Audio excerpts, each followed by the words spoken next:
Olá pessoal, tudo bem com vocês? Hoje a Globo resolveu entrevistar alguns deputados e senadores da oposição, mas como de costume, as jornalistas militantes Andréa Sadi e Camila Bonfim jogaram o diploma no lixo e tentaram emparedar os convidados com perguntas tendenciosas, nas quais já deixavam claro o viés político delas.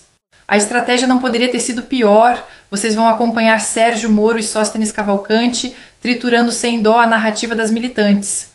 Quero perguntar para o senador Sérgio Moro e para o senador Rogério Carvalho o seguinte, começando pelo senador Sérgio Moro. Eduardo Bolsonaro, dos Estados Unidos, diz: ou vou ter 100% de sucesso ou 100% de derrota. E estou trabalhando para aumentar as tarifas dos Estados Unidos contra o Brasil. Sendo assim, a pauta da oposição também não acaba se contaminando por esse prejuízo bilionário que pode ser causado ao país, senador Moro? Camila, os projetos que interessariam ao país: voltar à agenda de reformas, cortar os gastos. A gente viu a expansão da máquina pública, 39 ministérios nesse governo. A gente viu a volta da roubalheira com esse roubo das aposentadorias e pensões do INSS. E o governo agindo para abafar esse caso. Praticamente não se fala mais nisso. Então a gente não vê que esse governo tem um projeto para o país. Agora a gente vê uma série de liberdades e princípios fundamentais serem erosionados. E essa questão das tarifas, eu sou contra as tarifas, devo deixar isso muito bem claro. Prejudicam a economia do país. Agora vamos ser sinceros, foi o Lula que desde o primeiro dia do seu mandato, ainda quando Biden era presidente, que antagonizou e hostilizou os Estados Unidos. Inclusive, nesse final de semana, voltou a falar de abandonar o dólar como moeda de transação internacional. Nem os outros países do BRICS, que têm economias mais robustas do que nós, como a China e a Índia, têm entrado nesse tema. Então, o que a gente vê aqui é uma cortina de fumaça do Lula acentuando as suas provocações em relação aos Estados Unidos e fechando qualquer espécie de possibilidade de diálogo. A teoria da base do governo, Joel, é que a gente vive numa tentativa de base de golpe permanente. Isso justifica as restrições de todos os direitos fundamentais, de todas as liberdades, inclusive a perseguição e a supressão da oposição. A gente não pode concordar com isso. Houve o movimento do 8 de janeiro, eu critiquei na época, não concordo com o vandalismo, mas existe também uma percepção muito clara de que as penas que foram impostas àqueles manifestantes, que eram pessoas que se exaltaram numa turba de emoção, embora o comportamento tenha sido grave, as penas foram excessivas, como é o caso lá da Débora, né, que pintou de batom uma estátua e foi condenada a 14 anos, ficou 2 anos em preventiva. Eu tive a oportunidade de visitar algumas dessas pessoas, Joel, e são pessoas simples, são pessoas muito humildes. Visitei uma senhora de mais de 60 anos, está presa há 2 anos preventivamente, condenada aí a 16 anos de prisão. Ainda, vamos supor, ainda que aquilo fosse uma tentativa de golpe, aquelas pessoas seriam no máximo uma massa de manobra. Então, o que a gente vê hoje, que a base do governo e o governo Lula, a pretexto de, vamos dizer assim, combater essa ameaça de golpe que eles entendem como permanente, querem uma progressiva supressão das liberdades e querem uma supressão do parlamento. E o exemplo que a gente tem claro hoje é um senador ao qual foi submetido a medidas equivalentes à prisão, recolhimento domiciliar noturno e recolhimento domiciliar no final de semana. É a mesma coisa que prisão no período noturno e prisão no final de semana, impedido de exercer o seu mandato. E a gente não pode concordar que isso aconteça, qualquer que seja o mérito. E não importa se concorda ou não com o que ele fala, eu particularmente discordo, né, de muita coisa que ele fala e da forma como ele faz. Mas a gente precisa resgatar as nossas prerrogativas parlamentares. Esse tema, né, de impeachment, uma medida mais severa, é uma forma de colocar esses assuntos aí em pauta para que nós possamos retomar no nosso país o caminho da liberdade e da democracia. E buscar uma economia, sim, saudável, mas uma economia liberal, uma economia que não busca um conflito gratuito com os Estados Unidos, porque precisa criar um inimigo externo para ganhar as eleições de 26. Eu acho que isso coloca o país num caminho extremamente perigoso. Cada vez nós estamos nos aproximando de um modelo político que se aproxima de países fechados, como, por exemplo, a China. A gente quer ter boas relações comerciais e diplomáticas com ela, mas nós queremos copiar esse modelo político. Então, isso que a gente tem que colocar na pauta e na discussão do país. E esse movimento, como eu disse, é um movimento da oposição que é legítimo. Aliás, mais uma vez, não havia quórum para abrir a sessão. Senador, eu queria saber como é que o senhor avalia essa questão de um grupo político, em razão ali das suas pautas prioritárias, obstruir os trabalhos da Câmara e do Senado, e isso não teria um custo muito alto para a população, porque ficam ali impactados debates importantes, como, por exemplo, o projeto da questão da isenção do imposto de renda. Queria saber a sua avaliação sobre isso. A obstrução é um movimento político normal da oposição. Ontem, inclusive, sequer foi alcançado quórum pela base do governo. E, no fundo, o que a gente vê aqui, Beatriz, é uma preocupação muito séria, porque o Brasil está numa escalada de um conflito aí com os Estados Unidos que não vai levar o país a lugar nenhum. Vou te dar um exemplo. A indústria madeireira do meu estado vai ter um prejuízo lá de 617 bilhões de dólares por ano, que é o total que ele exportou para os Estados Unidos no próximo ano, a continuar essas tarifas. E a gente tem visto nas últimas semanas as autoridades aqui em Brasília, o presidente Lula continuando a ofender o governo norte-americano e essa escalada no processo. E tem temas que são importantes que a gente tem que preservar a institucionalidade do país. Um deles refere-se à imposição de medidas cautelares pelo Supremo Tribunal Federal ao senador Marcos Duval. Ele, na prática, foi decretada uma prisão domiciliar dele nos finais de semana e no período noturno, prisão essa que, pela letra expressa do artigo 53, parágrafo 2º da Constituição, tem que ser submetida ao plenário ao Senado. E 2, conforme precedentes do próprio Supremo Tribunal Federal, na DIN 5526. Então a gente vê uma série de abusos ocorrendo e a oposição está tomando uma posição. Aliás, não é uma posição só minha, é uma posição do meu partido, União Brasil, e junto com a Federação dos Progressistas. Estão fazendo obstrução. Não é prejuízo ao país, ao contrário, nós queremos colocar o país no leito da normalidade e nós precisamos até um distensionamento. A gente está aqui acompanhando todas essas repercussões, prisão domiciliar do ex-presidente Bolsonaro, Congresso parado. Como é que o PL explica isso, né, para o eleitor? Eu estava comentando aqui, porque não tem nada andando. Os senhores acabaram de voltar das férias, com o Congresso, com a reabertura dos trabalhos, parando as agendas que estão por vir, as discussões, por causa desse pacote de anistia, de mudança do foro privilegiado. Eu queria que o senhor explicasse um pouco como é que explica isso para o eleitor. Boa tarde. Primeiro, a sua pergunta caberia bem no início do ano, né, ou no meio do ano antes do recesso. Muito pouco o Senado entregou para a sociedade. As pautas aqui, desde o início do governo passado, é droga, aborto, imposto e jogo. E muito imposto. Segundo, essa não é uma iniciativa só do PL, é bom que deixe claro, né? Nós chegamos hoje a 40 assinaturas para a abertura do processo de impeachment de Alexandre de Moraes.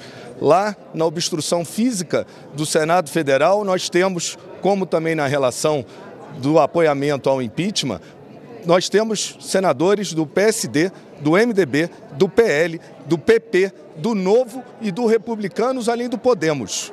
Então essa é uma iniciativa suprapartidária, que fique bem claro, Sadi, porque se pegar a relação dos apoiamentos e dos senadores que se revezam há mais de 24 horas no Senado Federal, é exatamente o que eu estou falando. Então, senador, eu vou passar para o senador Randolph para ele responder a sua resposta. Senador. André, meus cumprimentos a você, ao meu colega Portinho e a todos. Deixa eu lhe falar, assim, a oposição tem direito de se manifestar. A oposição não está satisfeita com as decisões do ministro Alexandre de Moraes e do Supremo Tribunal Federal, sabemos disso. Obstrução parlamentar legítima é um direito, quando o Congresso está funcionando, no uso das atribuições do Congresso, inclusive amparado no regimento. Mas o que está acontecendo não é obstrução parlamentar, é vilipêndio. O que está acontecendo é o uso da força para impedir o funcionamento do Congresso Nacional. Nós estamos dispostos, a oposição quer fazer obstrução, vamos ao plenário, vamos debater.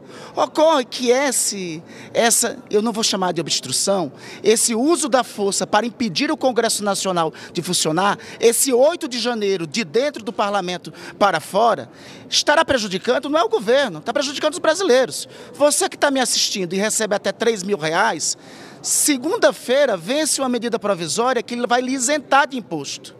10 milhões de brasileiros vão ser prejudicados se essa medida não for votada.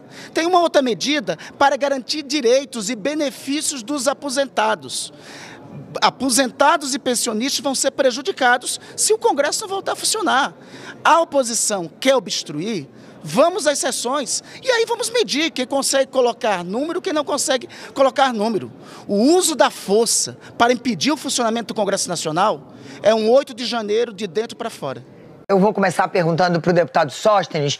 Queria entender uma coisa que me parece meio um paradoxo, um contrassenso, porque o senhor falou em diálogo a partir dessa ocupação. Não é um pouco um paradoxo querer um diálogo, querer promover o diálogo ocupando, impedindo o Congresso de funcionar normalmente? Leilane, nós da oposição temos buscado dialogar, esperado o presidente da Câmara, o presidente do Senado, mas na figura do presidente da Câmara, Hugo Mota, 5 meses, com algumas pautas. Nós tivemos pauta única durante 5 meses, que é a anistia. Foi nos prometido várias vezes, aliás, isso é um compromisso dele na sua campanha presidencial conosco. E nesta casa, no parlamento e na política, palavra se cumpre. E o que nós do PL, nós da oposição estamos querendo é o cumprimento. Ora, é tão simples, gente. Bota para se apreciar a matéria da anistia e se não tem votos para aprovar, não será aprovado. Aqui é o lugar do debate. É constitucional a anistia. Aliás, a esquerda usufruiu de anistia para os seus crimes. Lá no passado, de assassinatos, de ocupação de embaixadas, de sequestros, de assaltos a bancos, todos eles foram anistiados. Agora, quando nós estamos pleiteando que se paute a anistia, nós não estamos pedindo voto ao presidente, não. Nem pedindo que ele aprove. Nós estamos pedindo que seja pautado, porque é compromisso dele conosco na eleição. Assim como foi compromisso dele com a esquerda, apoiar o candidato do TCU da esquerda, que será votado aqui em breve. Então, o que nós queremos é simplesmente cumprimento da palavra, que essa é a boa política. Como não houve ao longo de 5 meses, não restou alternativa. Minha bancada perdeu a paciência e decidiu ocupar para que isso seja um instrumento de negociação, de diálogo, que estamos esperando. E que não adianta fazer um diálogo só com o presidente do Senado em separado, porque às vezes eles combinavam o jogo. Nós queremos sentar com os dois para resolvermos e pacificarmos o Brasil. Este é o nosso objetivo. Nós não vamos participar da reunião do Colégio de Líderes. Nós estamos num processo de obstrução. Já comuniquei telefonicamente ao presidente Hugo Mota que estamos alinhados Câmara e Senado, oposição, PL, Novo, Partido Progressistas e União Brasil. E nós só vamos desobstruir as duas casas quando houver um diálogo entre os dois presidentes. Porque diferente do que muitas pessoas têm dito, que essa obstrução é por causa do presidente Bolsonaro, ela é muito além do presidente Bolsonaro. O que aconteceu ao finalizar o semestre, de que o Congresso Nacional foi desmoralizado na figura do ministro Alexandre de Moraes, que desconsiderou a votação do IOF, e com uma caneta de um ministro que não tem um voto popular, aumentar 4 vezes mais o imposto, o IOF, aos brasileiros, nós não temos alternativa. O Congresso está desmoralizado.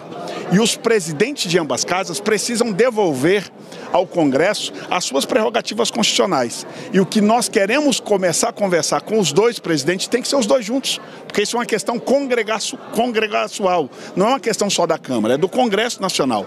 Por isso nós estamos aguardando os dois, esperamos que os dois tenham bom senso. Agora, sobre a obstrução da oposição na Câmara e no Senado, o protesto tem dado resultado e já chegamos a 40 votos. Falta apenas mais um senador assinar para dar sequência ao impeachment do falso imperador. E falando nisso, gostaria de mostrar este comentário lamentável do Ciro Nogueira, que tentou justificar a razão pela qual não assinou. Nós temos a oposição, eu acho que é legítimo essas lutas. Eu acho que ela tem a principal pauta que eu acho que nós devemos lutar, que eu vou focar, tanto que eu não assinei e não vou assinar o impeachment do ministro Alexandre, porque é uma pauta impossível, não adianta, até vi um pouco o Rogério falando aqui, nós não temos 54 senadores para aprovar. E aqui fala uma pessoa que, durante meus 32 anos de mandato, se tornou uma pessoa muito pragmática, eu não perco tempo com pautas que não vão ter sucesso. Você lembra que é uma grande jornalista, foi a pessoa responsável pelo o impeachment da presidente Dilma, quando eu levei o progressista e os partidos de centro para impeachment. Ali nós tínhamos uma pauta que nós vencemos e tínhamos condição de vencer. Nós não temos no atual Senado 54 senadores. Eu conheço o presidente da casa, o presidente Davi Alcolumbre, Se pode chegar com 80 assinaturas que ele não abre, é um poder do presidente do Senado. Então, essa pauta, eu acho que eu não vou perder tempo com ela. A todos que chegaram até aqui, muito obrigada pela confiança. Hoje aconteceu o depoimento de Mike Benz na Comissão de Relações Exteriores da Câmara e as informações que ele trouxe foram bombásticas. Ele revelou a interferência direta do governo Biden na eleição presidencial brasileira em favor do Lula, financiando a esquerda e censurando perfis de direita, além de citar o Grupo Globo entre os envolvidos. Como já era esperado, nenhuma palavra sobre o assunto foi divulgada na Globo e em outras grandes mídias. E nesse mesmo dia, curiosamente, Barroso dá uma declaração dizendo que está pensando em deixar o STF, justo ele que está envolvido nessa história até o pescoço. O que vocês acham, pessoal? Será que essa investigação do deputado Felipe Barros tem potencial para desmascarar o verdadeiro golpe que aconteceu no Brasil em 2022? Comentem aí que responderei o máximo de comentários que eu conseguir. Até o próximo vídeo e que Deus abençoe a todos nós.